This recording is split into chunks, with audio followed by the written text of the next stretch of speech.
National Postal Museum. And I'm Annie from the Hirshhorn Museum and Sculpture Garden. Welcome to Stamp Stories, where we explore topics that appear on postage stamps. New stamps come out every year on a wide variety of topics. Today, we're going to learn about the artist Alma Thomas. Alma Thomas was an American artist and educator known for her signature painting style using bright colors and patterns inspired by nature. She became a full-time artist later in her life. Let's learn more about Alma Thomas by reading a book. This book is called Ablaze with Color, a story of painter Alma Thomas by Jean Walker Harvey, illustrated by Love Is Wise. Special thanks to HarperCollins Publishers for permission to use this book. Alma always felt her best when she was outside, soaking up the sparkling colors of nature. In the garden at her house on a hill, she skipped around circles of flowers, pastel purple violets and crimson roses, crowned by bright green banana leaves. She fell back on the grass beneath poplar trees and gazed at quivering yellow leaves that whistled in the wind. Alma waded in the blue hues of a brook and basked in the warm glow of sunsets. Alma was always on the go, never wanting to sit or cook or sew like her three younger sisters. She wanted to make things that she could hold. Alma scooped up moist red clay from the banks of the nearby stream. She shaped small bowls and cups to dry in the sizzling sun. Inside her house, Alma's world was also full of color and creativity. Her mother designed dazzling dresses, singing as she sewed. Her aunts painted petals and patterns, and Alma dipped her brush in tiny pots. Although Alma felt joy at home, she and her sisters were sad they couldn't attend the school just 2 doors away, the White School. They couldn't enter museums or the town library. So Alma's parents filled their home with books and created their own place of learning. They invited teachers into their living room to talk about people and places around the world, famous stories and ways of thinking. Even though Alma didn't understand all that was said by the grown-ups, she watched and listened. When Alma turned 15 and couldn't attend the local high school, her family decided to move to the north, away from the injustices of the South. After the train crossed the state border, Alma's mother told her girls to take off their shoes and shake out the Georgia sand and never go back again. The family moved into a house in Washington, D.C., where Alma would live for most of her life. A house with a flower garden, a patch of nature that always made her happy. When Alma grew up, she studied art in college. She chose to share her love of art by teaching at the local school. But even in the nation's capital, schools were still segregated and access to art limited. Alma was determined to bring art to the young in her neighborhood, just as her parents had brought learning into her home when she was young. Alma invited children into her living room and taught them to make wooden marionettes. They performed their own plays when they weren't allowed to see puppet shows downtown. In her free time, Alma painted, studied, and shared ideas with artist friends. Sometimes their work was exhibited together. Mainly, though, she devoted herself to helping children, leading field trips and art clubs, and setting up the city's first gallery in a school. Finally, when Alma was almost 70 years old, she stopped teaching and focused on her own art. Sitting in her favorite red chair, she stared at the patterns of light and color twinkling through the leaves of her holly tree. Just as she had watched the fluttering leaves of the poplar trees when she was a young girl. Inspired by what she saw, Alma began painting in a new style. Circles and stripes, dashes and dabs, ablaze with color, soft colors, bright colors. She created colors and patterns she remembered from her childhood days in the South and from what she saw now at her favorite park nearby. She painted how she felt on the inside when she experienced nature outside. The wind, the sunshine, the flowers. How nature made her heart sing and dance, even when life could be hard and unjust. Alma imagined soaring high in an airplane, even though she had never been in one before. Gardens and trees below became streaks and smudges. Amazed by space travel, new at the time, Alma envisioned traveling aboard rockets with astronauts. The starry sky and zooming spaceships glimmered as dashes and swatches. Galleries began showing Alma's new artwork, and then the unexpected happened. The Whitney, a famous art museum in New York City, featured Alma's paintings of Earth and space, the first solo show by a Black woman. Thrilled by the honor, Alma greeted crowds gathered at the museum, a place where everyone could visit. Later that year, the Corcoran Gallery of Art, a large museum in D.C., also showcased her paintings. The mayor proclaimed September 9th as Alma Thomas Day to celebrate Alma, her art, and all she had done for the city's youth. Sadly, Alma didn't live to see the momentous day when the first Black president and First Lady chose Alma's painting as the first artwork by a Black woman to be displayed in the White House, the home of the president's family and a symbol of the American people. Alma's art shimmered above a long table in the old family dining room of the White House, where famous leaders, teachers, and artists gathered. Just as people had gathered in Alma's childhood home, just as children had gathered in Alma's DC house. In Alma's piece, yellow dashes twirl, circles upon circles swirl, orange, red, purple, blue.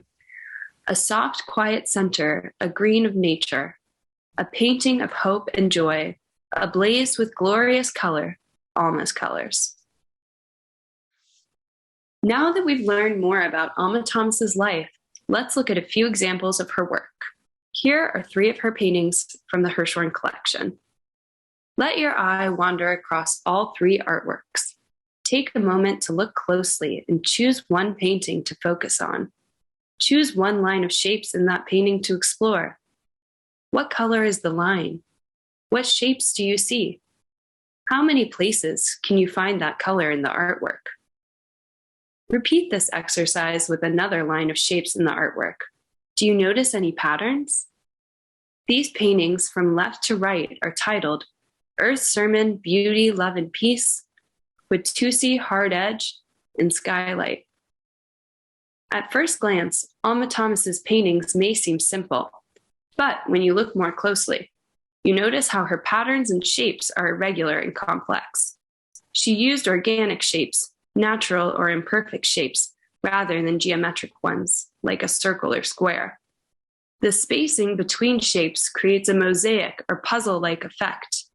In many of her paintings, it's the imperfection in the pattern, a break or a larger line that draws our attention to certain areas. Alma Thomas once said, "A world without color would seem dead. Color for me is life." Thomas was an expert at color theory, the science and art of mixing colors.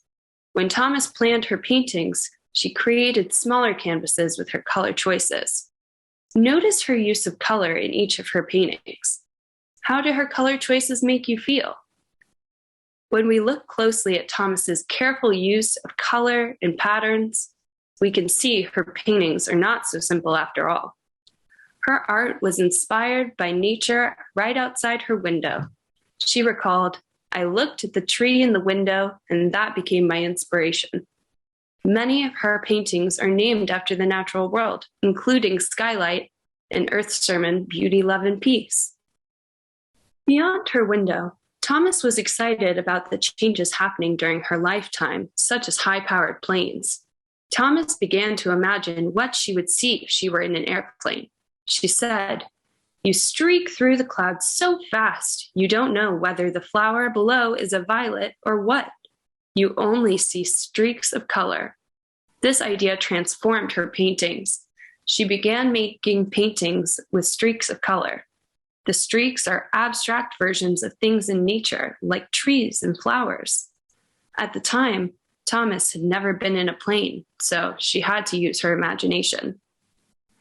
Alma Thomas was also inspired by music and created a series of music-inspired paintings. The brushstrokes in some of her paintings evoke the rhythm and movement of music. Here are a few more examples of her work from other Smithsonian museums. The eclipse, red azaleas singing and dancing rock and roll music, autumn leaves fluttering in the breeze, and spring, delightful flower bed. Thanks for sharing all of that, Annie. I find Alma Thomas's work to be so fun and playful. I think it would be a wonderful topic for a whole set of postage stamps. For now, we can find one Alma Thomas painting on a stamp, which we'll see in a moment. First, let's look at a few stamps that help tell her story. This stamp of Washington, D.C. reminds me of Alma Thomas in a few ways. You can see the row houses that are found in many D.C. neighborhoods.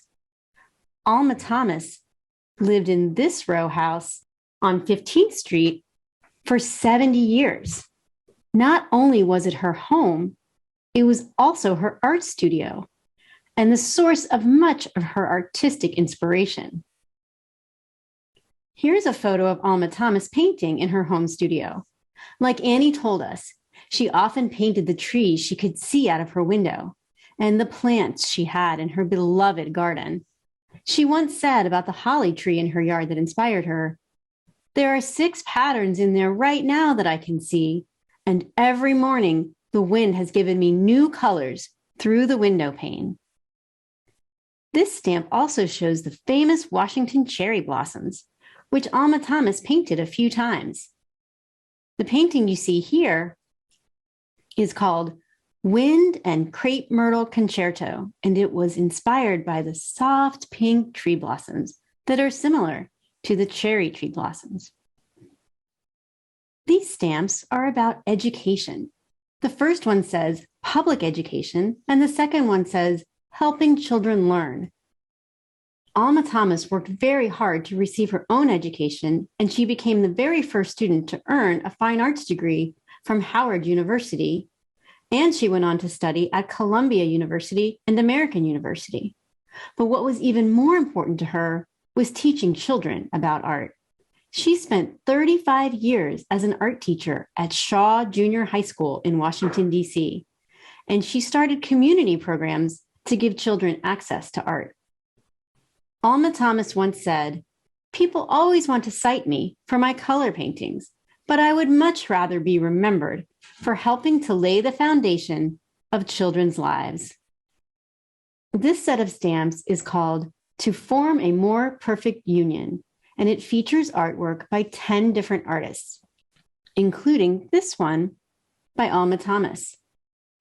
Sadly, the United States has a stretch of history when many of the laws were very unfair for Black people. The Civil Rights era was a time during the 1950s and 60s when many people were pushing to get these unjust laws changed so that all citizens in the United States would have the same rights, no matter what they looked like or what their background was. These 10 stamps all show important events that happened during the Civil Rights era. Alma Thomas lived during this time and faced many injustices during her life because of her skin color. She believed very strongly that Black people should have the same rights as everyone else. So she proudly participated in a famous event called the March on Washington in 1963. She was 71 years old, and she marched with hundreds of thousands of other people to stand up for equal rights for all. She heard Martin Luther King Jr. speak in Washington, D.C. on that day, and she felt inspired to put the event into this painting called March on Washington. let's take a closer look at the painting on the stamp. You can see part of a large crowd with people carrying signs. It shows all different kinds of people coming together to share the same message. Can you feel the energy in the painting? This painting is in a different style from so many that Alma Thomas made, but it shows us an important part of her life and her history. Featuring her artwork on a postage stamp helps share Alma Thomas's experience with so many others. When these stamps came out, the United States Postal Service printed 70 million copies of them. This small stamp with this big message of the importance of equality has traveled all over the country and the world on letters and packages. I think Alma Thomas would be so proud to have her painting used in this way to help make a better world. That was a lot of fun exploring the life and work of Alma Thomas. If you'd like to learn more about her, check out the Hirshhorn Museum Sculpture Garden's website for more content and resources. Thank you so much, Annie, and thank you to our audience for joining us today. If you'd like to learn more about art on stamps and about a whole lot of other topics, you can check out the National Postal Museum's website. We encourage you to just keep exploring